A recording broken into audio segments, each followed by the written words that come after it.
Grâce entre l'amour et la haine. Nous voici à Muret, au bord de la Garonne, dans le 31. Petite ville, une vingtaine de kilomètres éloignée au sud de Toulouse, un endroit qui est devenu un point de repère sur le long chemin et le long destin de Sangul Yildirim. Car ça a été exactement ici, au bord de la Garonne, qu'en fin du mois de novembre 2009, le jeune promeneur a fait une découverte importante qui plus tard pour les autorités et pour la gendarmerie devrait être d'une importance exceptionnelle.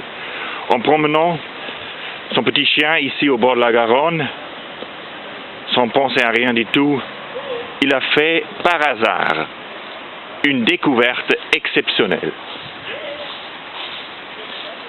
Tout d'un coup, il a découvert au-dessous de quelques plantes une enveloppe un peu salie qui portait un nom qui était plus que connu ici dans la région suite aux annonces par les autorités, par Internet, par la télé et les appels de police.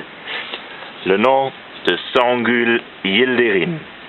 Tout dernièrement, domicilié à Toulouse,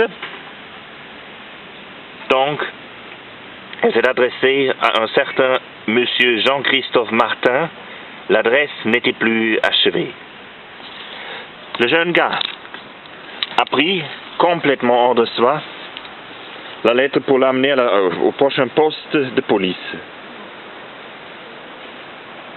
Après l'ouverture de ce document-là, on a pu éclaircir le mystère de toute cette disparition mystérieuse et tragique.